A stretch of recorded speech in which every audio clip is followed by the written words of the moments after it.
저는 시아버지가 제 몸 위에서 절정에 달하는 순간 정신이 번쩍 들었습니다. 새벽 5시 제 허벅지 안쪽으로 흘러내리는 뜨거운 흔적, 아직도 제 안에 박혀 있는 그분의 것이 천천히 빠져나오는 감촉, 그리고 제 목과 가슴에 남은 붉은 자국들. 순간 정신이 번쩍 들면서 소름이 돋았어요. 저는 지금 죽은 남편이 아버지와 벌거벗은 채 한 침대에 누워 있었습니다. 방금 전까지만 해도 그분 밑에서 신음하며 절정을 맞았던 제 자신이 믿기지 않았어요. 남편 제역의 사진이 놓인 화장대가 바로 보이는 곳에서 말이에요. 가슴 깊숙한 곳에서 올라오는 자기 혐오와 동시에 아직도 몸 안에 남아있는 쾌락의 여운이 모순된 감정들로 저를 미치게 만들었습니다. 남편에게 미안하다는 마음과 시아버지를 더 원하는 제 자신에 대한 혐오감. 그런데 왜 이렇게 만족스러운 걸까요? 석 달 전만 해도 상상조차 할 수 없었던 일이었습니다. 남편이 교통사고로 세상을 떠난 건 지난 겨울이었어요. 출근길에 트럭에 치여 즉사했다는 연락을 받았을 때 제 다리에서 힘이 빠져 주저앉았습니다. 30의 남편을 잃는다는 게 이렇게 참혹한 일인 줄 몰랐어요. 신혼 때 남편과 이 집에 처음 왔던 날이 떠올랐습니다. 시아버지가 우리 제역 잘 부탁한다며 제 어깨를 툭툭 치시던 모습, 그때는 정말 그냥 든든한 아버지였는데 그 똑같은 손이 방금 전까지 제 몸을 어루만지고 있었다는 현실이 아찔했어요.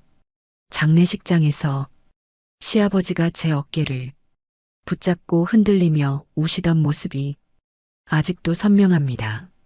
그분도 외아들을 잃은 아버지였으니까요. 55의 나이에 백발이 성성한 머리로 오열하시는 모습에 가슴이 찢어졌어요. 남편이 떠난 후 저는 완전히 무너졌습니다. 빈집에서 혼자 지내는 게 견딜 수 없었어요.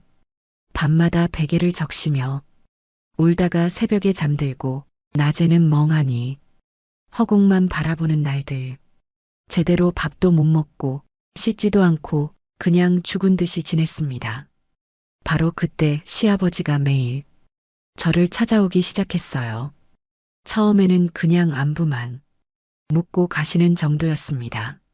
하지만 제가 제대로 챙겨 먹지 못하고 집안일도 손에 잡히지 않는 모습을 보시고는 직접 나서기 시작하셨어요. 아침마다 시장에서 장을 보고 와서 아침을 차려주셨습니다. 고장난 전구를 갈아주시고 막힌 하수구를 뚫어주시고 쌓인 빨래를 개켜주기도 하셨어요. 제가 멍하니 앉아있으면 옆에서 무언의 위로를 건네주셨습니다. 매일 아침 남편 사진에 인사를 드릴 때마다 가슴이 복잡했어요. 사진 속 남편은 여전히 환하게 웃고 있었습니다. 마치 괜찮아, 지우야. 아버지가 너를 지켜주고 있구나라고 말하는 것 같기도 했고, 때로는 어떻게 이럴 수 있어?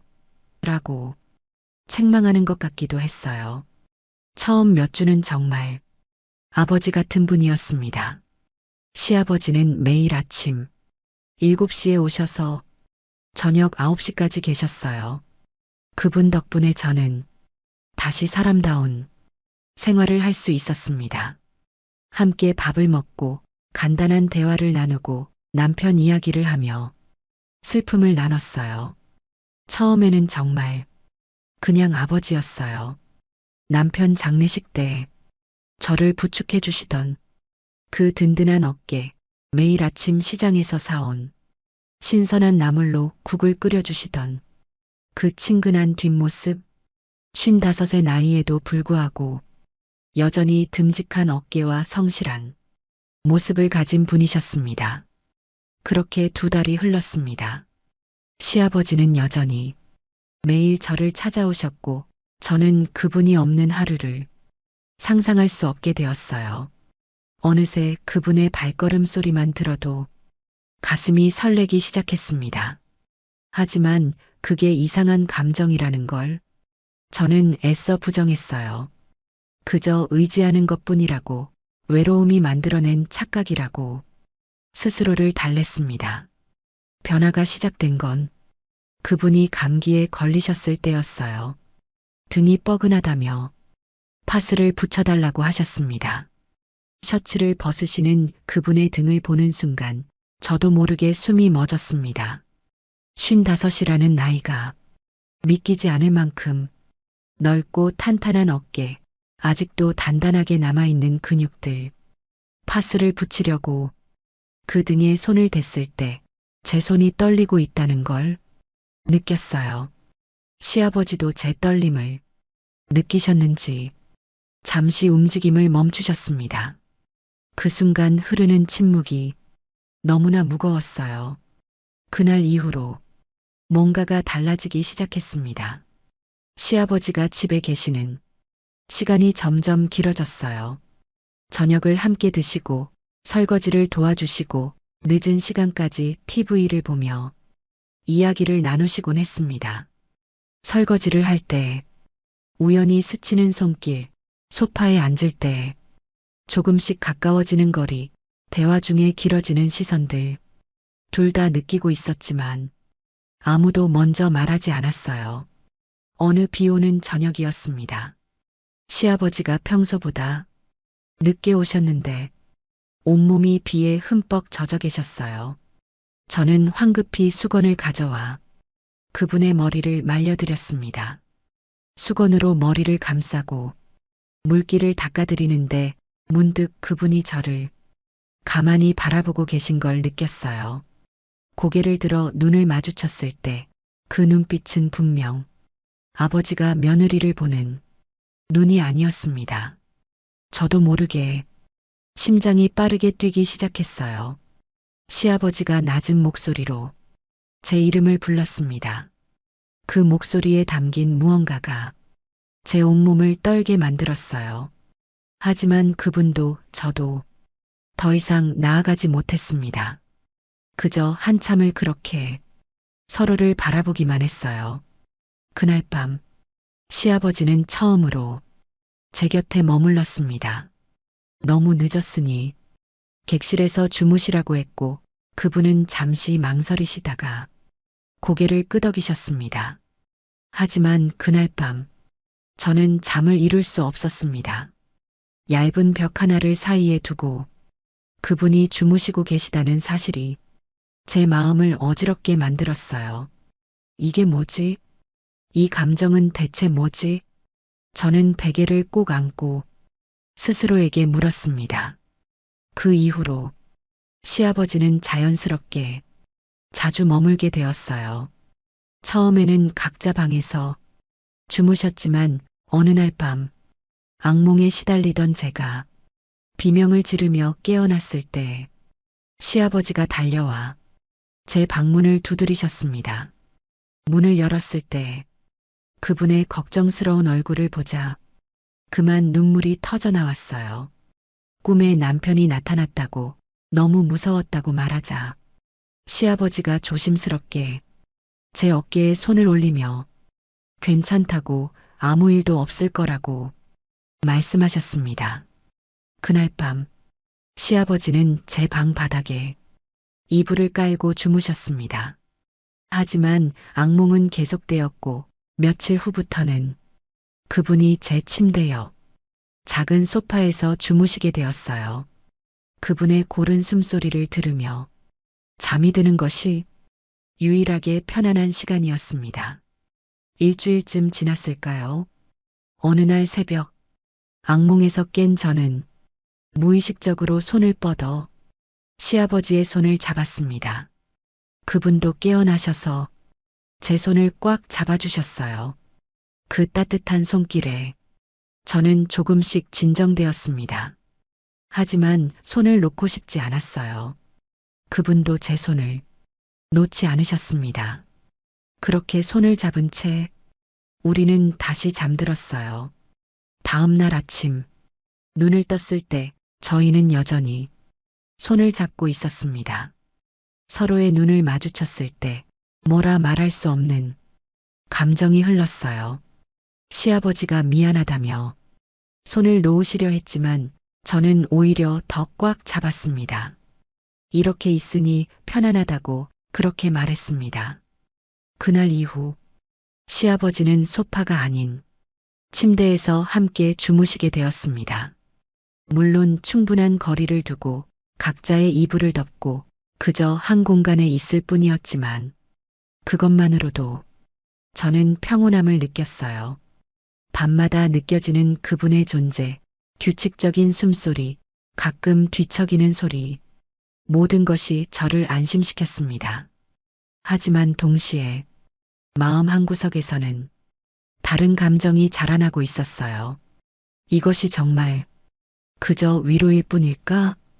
단순히 외로움 때문에 의지하는 것일까? 아니면 저는 그 생각을 더 이상 이어가지 않으려 했습니다. 석 달이 지났습니다. 시아버지와 저는 이제 완전히 일상을 함께하는 사이가 되어 있었어요. 아침에 함께 일어나 아침 식사를 준비하고 함께 장을 보러 가고 저녁에는 함께 TV를 보며 밤을 보냈습니다. 그리고 밤이 되면 같은 침대에서 각자의 이불을 덮고 잠이 들었어요. 손은 항상 닿아 있었지만 그 이상은 아니었습니다. 하지만 매일 밤 그분의 체온이 느껴질 때마다 제 마음속 어딘가에서는 더 가까이 가고 싶다는 욕망이 커져가고 있었어요. 그것이 옳은지 그른지 남편에게 미안한 일인지 저는 알 수 없었습니다. 다만 한 가지는 확실했어요. 이제 시아버지 없는 제 삶은 상상할 수 없다는 것. 그리고 그분을 바라보는 제 시선이 단순한 가족애가 아니라는 것. 하지만 우리는 여전히 그 선을 넘지 않고 있었습니다. 서로를 의식하면서도 조심스럽게 거리를 유지하며 그렇게 긴장과 설렘 속에서 조금씩 더 가까워지고 있었어요. 마치 언젠가는 터질 것 같은 팽팽한 줄 위를 걷는 것처럼 그 운명의 순간이 곧 찾아올 줄은 저희 둘 다 몰랐습니다. 그날은 평범한 저녁이었습니다. 시아버지가 거실 전구를 갈아 끼우시려고 의자 위에 올라가셨어요. 저는 부엌에서 설거지를 하며 내일 저녁 메뉴를 생각하고 있었습니다. 그때 뒤에서 쿵 하는 둔탁한 소리와 함께 그분의 신음이 들렸습니다. 돌아보는 순간 심장이 멎는 줄 알았어요.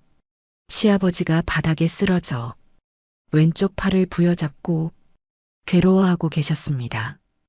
의자가 미끄러진 모양이었어요. 아버님, 저도 모르게 비명을 지르며 달려갔습니다. 그분의 얼굴이 고통으로 일그러져 있었고 왼쪽 팔이 이상한 각도로 꺾여 있었어요. 손이 너무 떨려서 휴대폰을 제대로 잡을 수조차 없었습니다. 남편을 잃은 지 채 반년도 되지 않았는데 이제 막 삶의 이유를 찾았는데 또 누군가를 잃을 수는 없었습니다. 절대 안 돼. 그런 생각뿐이었어요. 겨우 정신을 차리고 119에 전화를 걸었습니다. 구급차가 올 때까지 저는 시아버지의 손을 꽉 잡고 있었어요. 괜찮을 거라고 제가 여기 있다고 계속 속삭였지만 제 목소리는 떨리고 있었습니다. 그분이 제 손을 힘껏 쥐어주셨을 때 비로소 조금 안심이 되었어요. 살아계시다는 것, 의식이 있다는 것, 그것만으로 감사했습니다. 응급실은 너무 차가웠습니다. 엑스레이를 찍고 의사의 진찰을 받는 동안 저는 대기실에서 초조하게 기다렸어요. 손을 꼭 쥐고 눈을 감고 신께 빌었습니다. 제발 아무 일도 없게 해주세요. 더 이상 사랑하는 사람을 잃고 싶지 않아요. 얼마나 시간이 흘렀을까요? 의사 선생님이 나오셨을 때 저는 벌떡 일어났습니다. 왼쪽 팔 골절이라고 했습니다. 다행히 뼈가 크게 어긋나지 않아서 수술은 필요 없고 깁스만 하면 된다고 4주에서 6주 정도면 완전히 회복될 거라고. 하지만 그동안 왼쪽 팔을 전혀 쓸 수 없으니 일상생활에 많은 불편이 있을 거라고 말씀하셨습니다. 특히 씻는 것, 옷 입는 것 같은 기본적인 일들에 도움이 필요하다고 저는 즉시 대답했습니다.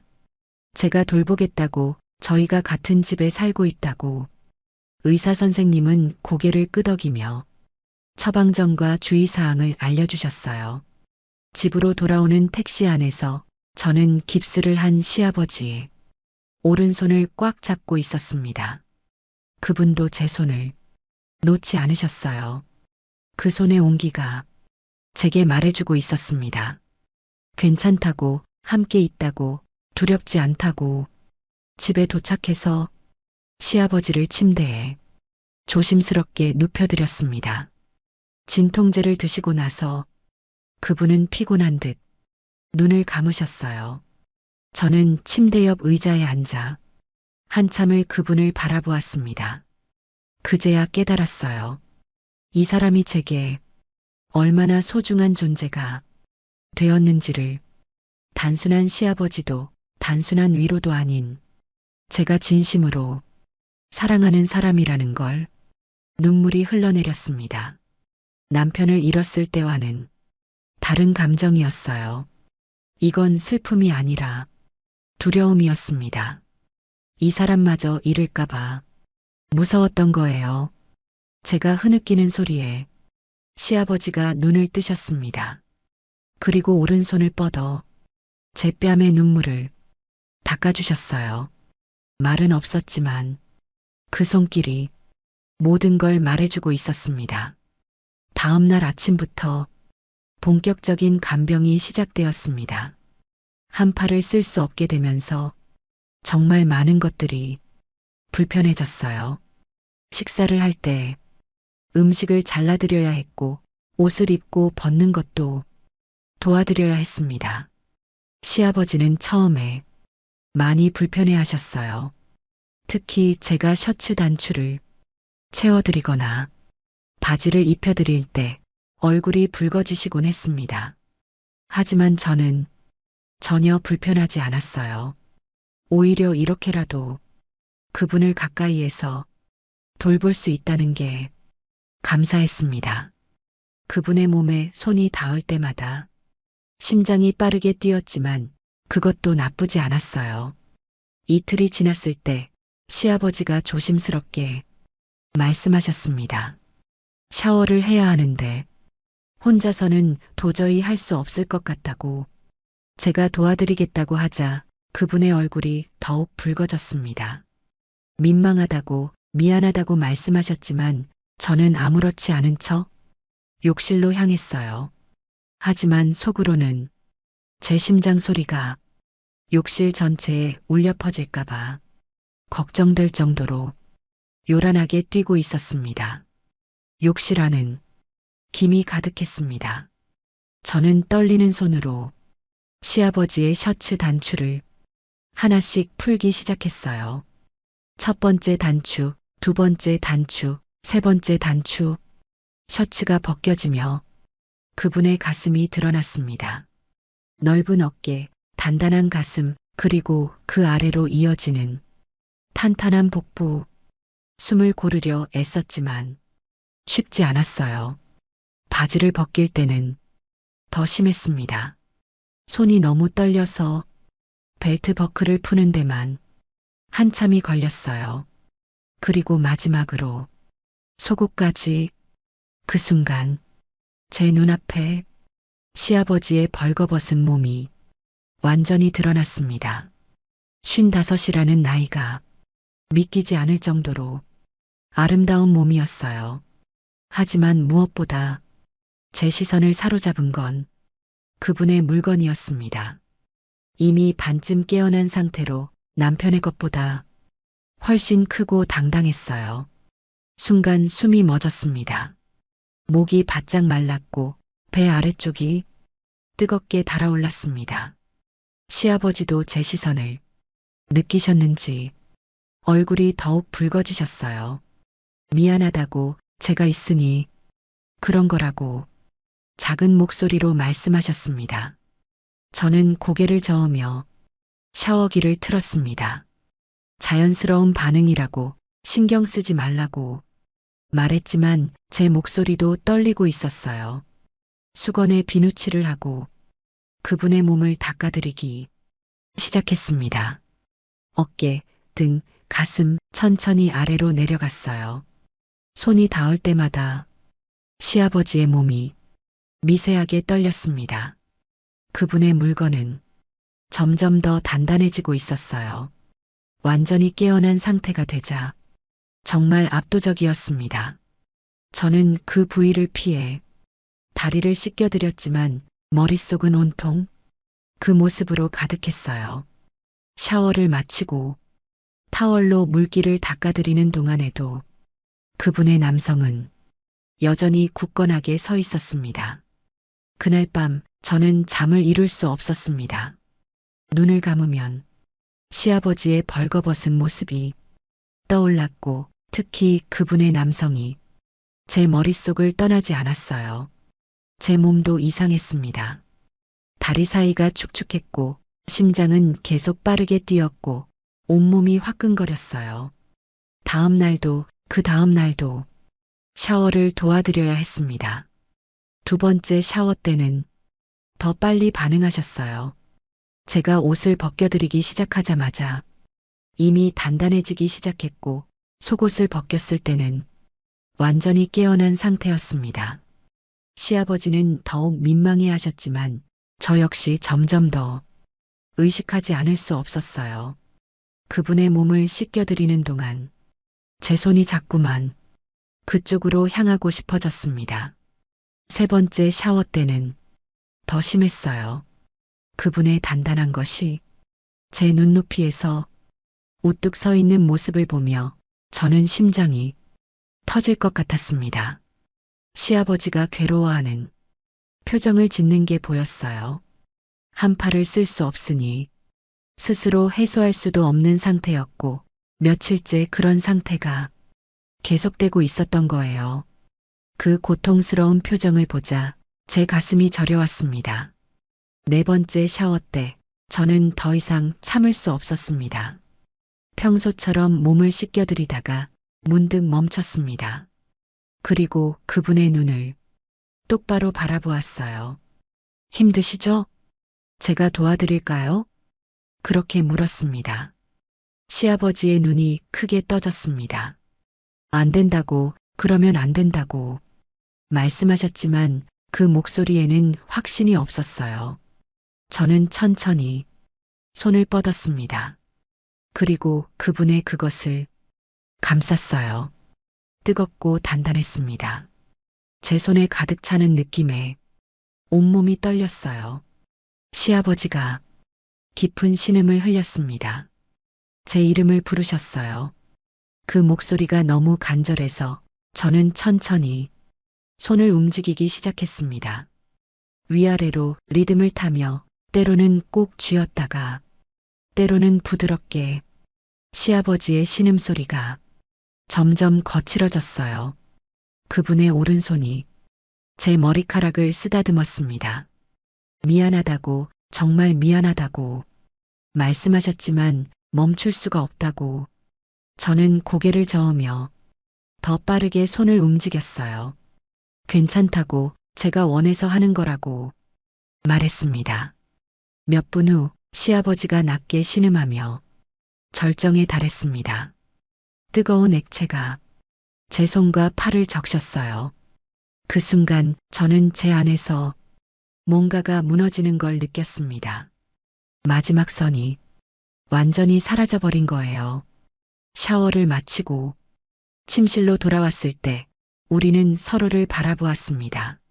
말은 필요 없었어요. 시아버지가 오른손으로 제 얼굴을 감싸 안았습니다. 그리고 입을 맞췄어요. 이전에 상상했던 것과는 완전히 다른 훨씬 더 깊고 절실한 입맞춤이었습니다. 저는 그분의 셔츠, 단추를 풀기 시작했고 그분도 오른손으로 제 옷을 벗기기 시작했어요. 서툴고 조급했지만 그게 더 절실하게 느껴졌습니다.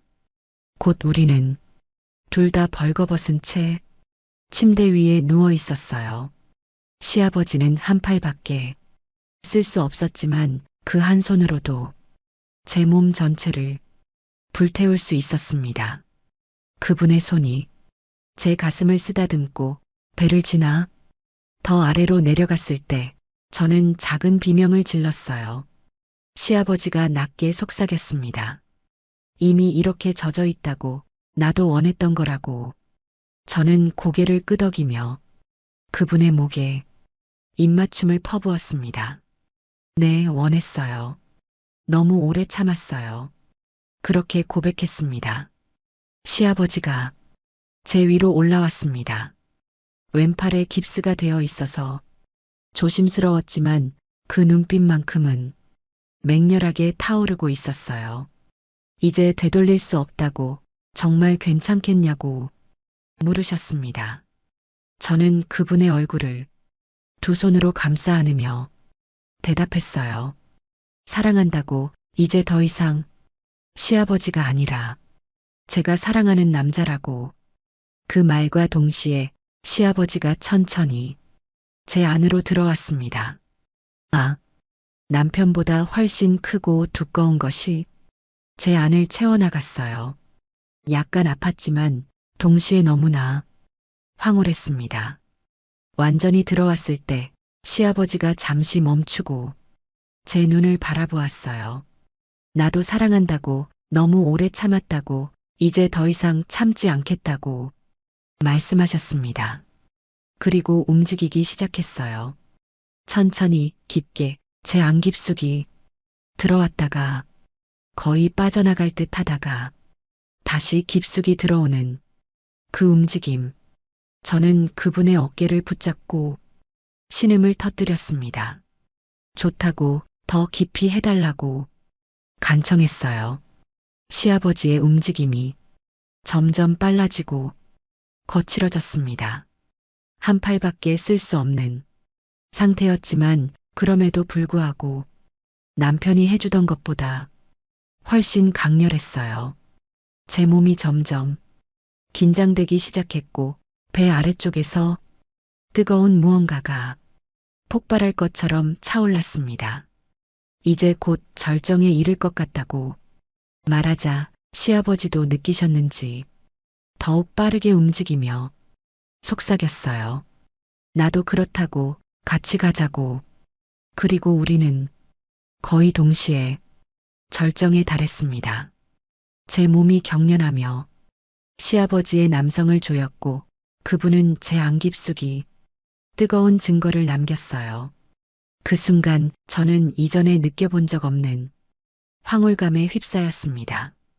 남편과 함께할 때는 한 번도 느껴본 적 없는 완벽한 만족감이었어요. 시아버지가 제 곁에 누우며 오른팔로 저를 껴안았습니다. 우리는 한참 동안 아무 말 없이 서로를 안고 있었어요.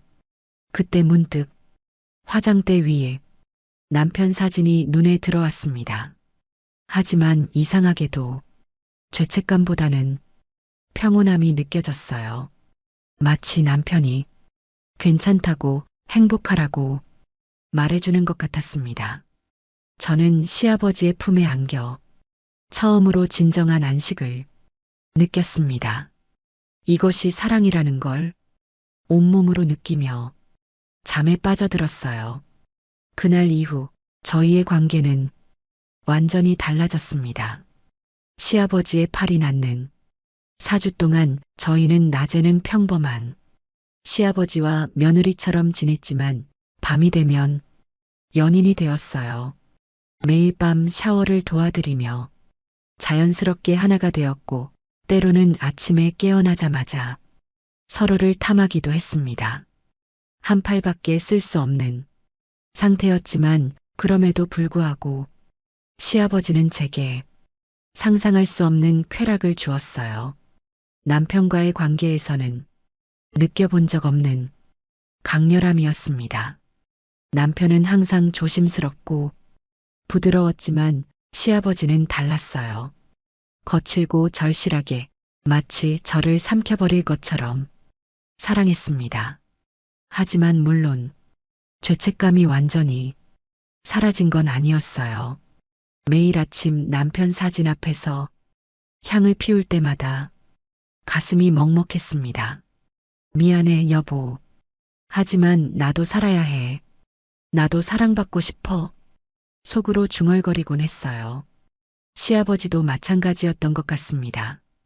어느 날 밤 관계를 가진 후 그분이 말씀하셨어요. 자신은 정말 나쁜 아버지라고, 죽은 아들의 아내를 이렇게 사랑하다니. 저는 그분의 얼굴을 쓰다듬으며 대답했습니다. 나쁜 아버지가 아니라고, 우리 둘 다 그냥 외로웠던 거라고, 그리고 서로에게 끌린 거라고, 이건 잘못이 아니라고. 하지만 세상 사람들은 그렇게 생각하지 않을 거라는 그분의 말씀에 저도 할 말이 없었습니다.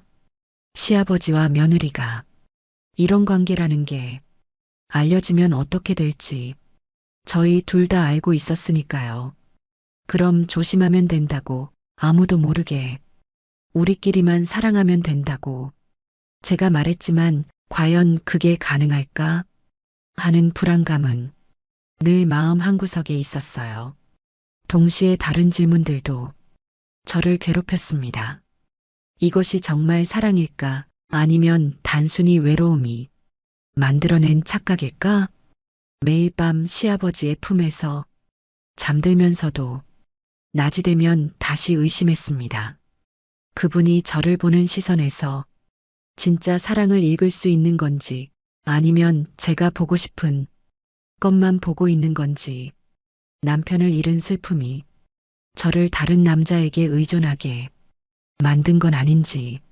하지만 시아버지가 제 머리를 쓰다듬어 주실 때, 제가 아플 때 밤새 돌봐주실 때, 제가 울 때 말없이 안아주실 때마다 확신했어요.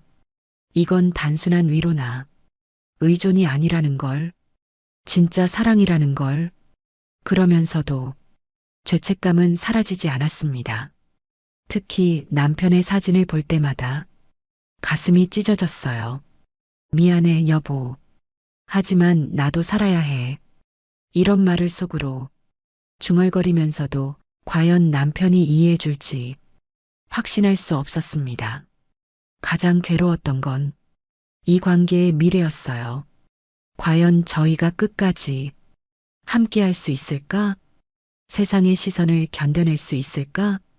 아니면 언젠가는 이 모든 게 꿈이었다는 듯이 끝나버릴까? 그런 불안감이 밤마다 저를 괴롭혔습니다. 그 이후로 저는 혼자 있을 때마다 그날 밤을 떠올렸습니다. 거울 앞에서 제 몸에 남은 그분의 흔적들을 바라보며 남편에게는 미안하다고 속삭이면서도 다시 그 감정을 느끼고 싶어 했어요. 시아버지가 외출하신 낮 시간, 저는 침대에 누워 그분의 손길을 상상하며 스스로를 달래곤 했습니다. 그런 제 모습이 부끄러웠지만 동시에 제 안에서 자라나는 욕망을 부정할 수 없었어요. 6주가 지나 시아버지의 깁스를 풀 날이 왔습니다.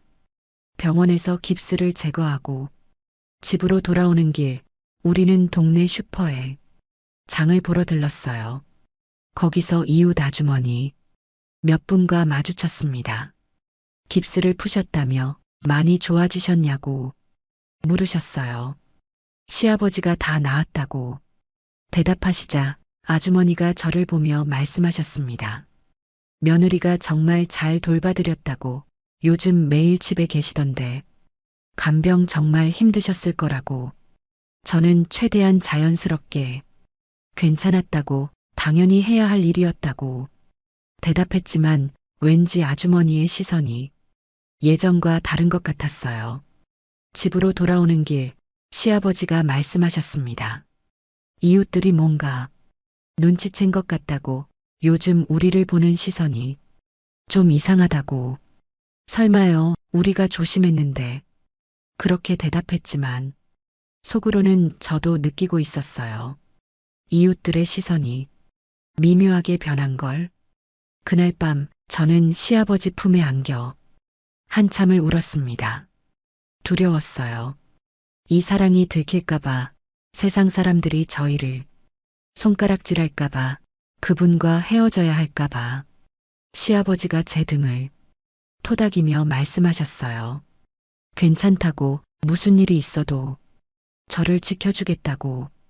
그 따뜻한 말에 조금 안심이 되었지만 불안감은 완전히 사라지지 않았습니다.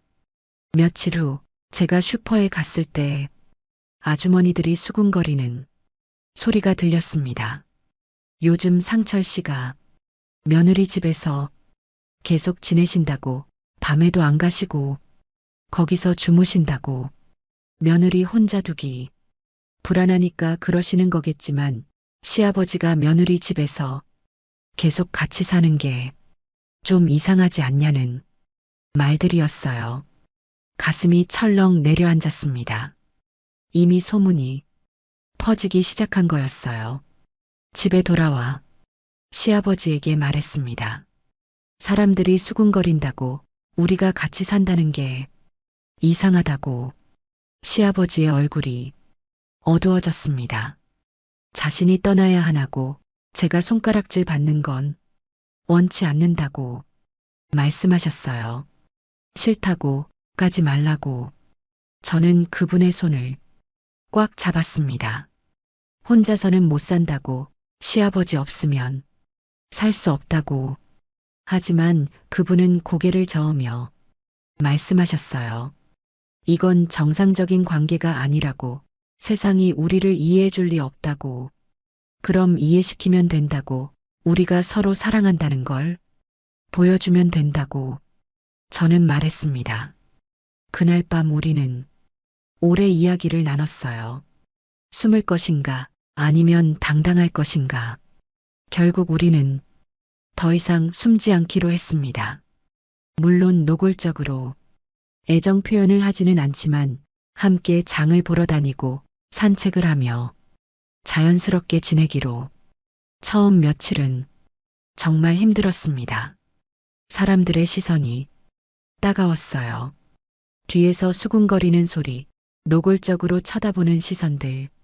길을 걸을 때마다 사람들이 대화를 멈추고 저희를 바라보았고, 장을 보러 가면 아주머니들이 험담을 하는 게 들렸습니다. 어떤 사람은 노골적으로 혀를 차기도 했어요. 그럴 때마다 시아버지가 제 손을 꽉 잡아주셨습니다. 당당하게 걸으며 사람들의 시선을 신경 쓰지 말라고 눈빛으로 말해주셨어요. 하지만 시간이 지나면서 조금씩 변화가 생겼습니다. 어느 날 시아버지가 감기에 걸렸을 때 저는 새벽부터 병원에 모시고 가서 하루 종일 간호했어요. 그 모습을 본 이웃 아주머니가 말씀하셨습니다. 정말 효부라고, 시아버님을 저렇게 잘 모시다니. 요즘 같은 세상에 보기 드물다고. 또 다른 날에는 시아버지가 제가 들기 힘든 무거운 짐을 들어주시는 모습을 보고, 며느리 혼자 두기 불안하시겠다며 잘 챙겨주시는 거 보니 참 든든한 시아버지라고 말하는 아저씨도 있었어요. 물론 모두가 그렇게 생각하는 건 아니었습니다. 여전히 이상한 눈으로 보는 사람들도 있었고, 노골적으로 험담하는 사람들도 있었어요. 하지만 시아버지가 항상 말씀하셨습니다. 우리가 서로 사랑하는 게 중요한 거지, 다른 사람들 생각은 신경 쓰지 말라고. 그 말이 저에게 큰 힘이 되었어요. 6개월이 지난 지금 동네 사람들은 대부분 저희를 받아들였습니다. 완전히 이해한다기보다는 둘 다 외로우니까 의지하는 거겠지 정도로 생각하시는 것 같아요. 저희가 실제로 연인 관계라는 건 모르실 테니까요. 하지만 그걸로 충분할까요? 이제 저희는 당당하게 함께 살고 있지만 여전히 밤마다 같은 질문이 떠오릅니다. 이 사랑이 과연 언제까지 지속될 수 있을까? 세상은 정말 우리를 받아들일 수 있을까? 매일 아침 남편 사진 앞에서 향을 피우며 저는 여전히 혼란스럽습니다. 행복하면서도 죄스럽고 확신하면서도 두렵고 당당하면서도 불안해요. 사진 속 남편은 여전히 환하게 웃고 있습니다. 용서하는 걸까요? 아니면 제가 그렇게 믿고 싶은 걸까요? 어제 저녁 시아버지와 함께 식사를 하다가 문득 물었습니다. 우리가 잘하고 있는 걸까요? 시아버지는 한참 동안 대답하지 않으셨어요. 그리고 천천히 제 손을 잡으며 말씀하셨습니다. 잘 모르겠다고 하지만 지금 이 순간만큼은 행복하다고. 그게 전부일까요? 지금 이 순간의 행복이 모든 걸 정당화할 수 있을까요? 저는 아직도 확신할 수 없습니다. 오늘도 저는 시아버지의 손을 잡고 동네를 걷습니다. 여전히 수군거리는 시선, 때로는 따뜻한 시선, 때로는 차가운 시선, 모든 것이 뒤섞여 있습니다. 제 손을 꽉 잡고 있는 이 따뜻한 손이 영원할 수 있을까요? 아니면 언젠가는 이 손을 놓아야 할 날이 올까요? 앞으로 어떤 일들이 우리를 기다리고 있을까요? 더 큰 시련이? 아니면 평온한 일상이? 어쩌면 우리가 상상도 못한 새로운 행복이 기다리고 있을지도 모릅니다. 아니면 견딜 수 없는 고통이 기다리고 있을지도 저는 아직 아무것도 모릅니다. 다만 한 가지는 확실해요. 지금 이 순간 이 손을 잡고 있는 이 순간만큼은 저는 살아있다는 걸 느낍니다. 그리고 그것만으로도 오늘 하루는 의미가 있습니다. 내일은 어떨지 몰라도 저희의 이야기는 아직 끝나지 않았습니다. 아니, 어쩌면 이제 막 시작인지도 모릅니다. 어떤 결말이 우리를 기다리고 있을까요? 그건 아무도 모릅니다.